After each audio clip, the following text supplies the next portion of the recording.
You must have heard the term big data.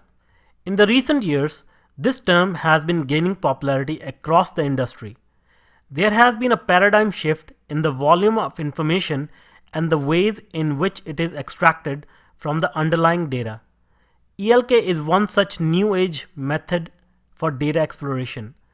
Let's talk more about big data, but before moving ahead, let's first define what big data means. Big data is a blanket term or a catchphrase used to describe any collection of structured or unstructured datasets which are so large and complex that it becomes difficult to process using traditional database management tools or data processing techniques or software architecture.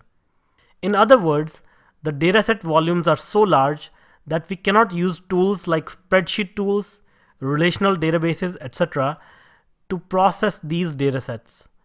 In these scenarios, the volume of data is too big or collection of additional data is too fast that processing these datasets exceed the capacity of traditional tools or techniques.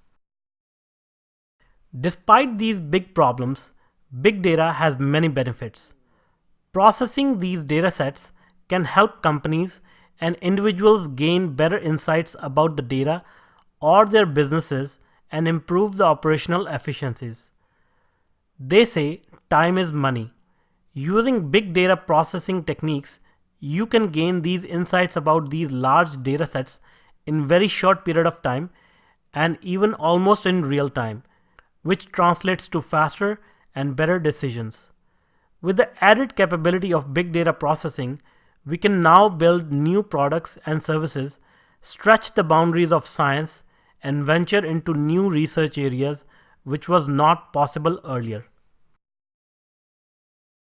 One of the biggest reasons of data size growth is that we have billions of additional devices available to the users in shape of smartphones, IoT devices, which are consuming and producing loads of data every second. Internet access and connectivity is becoming ubiquitous in most parts of the world. This makes it very easy for these devices to upload and share this data with others.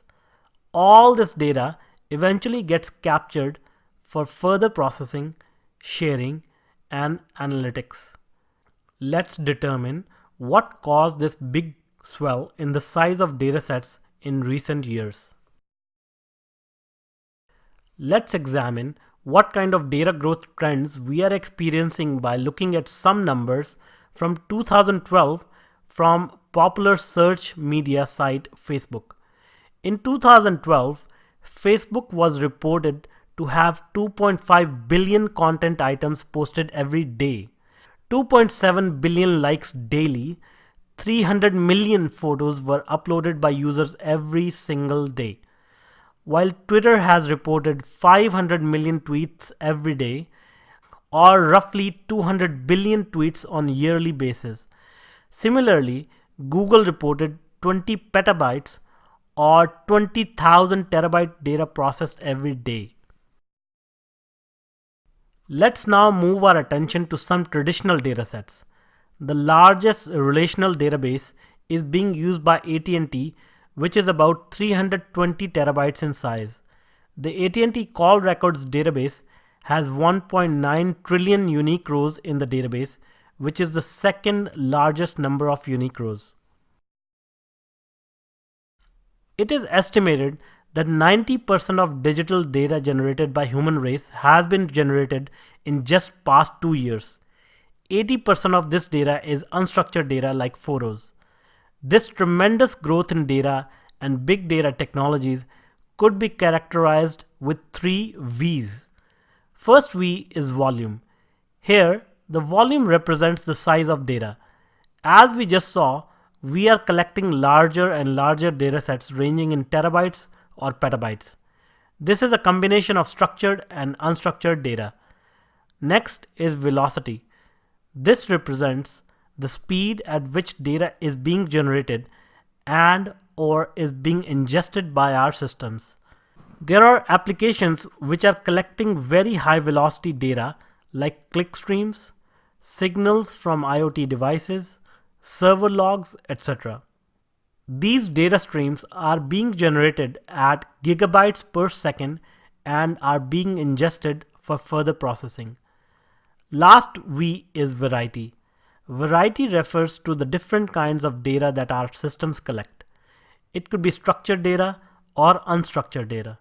Structured data follows some recognizable patterns, like comma delimited format or relational data. This structured data is well understood by machines, whereas unstructured data refers to things like photographs, binary files, and so on. For the most part, structured data refers to the information with a high degree of organization. As such, inclusion of this structured data in an organized system like relational database is seamless. This type of data is readily searchable by simple, straightforward search engine algorithms or other search operations, whereas unstructured data is essentially the opposite.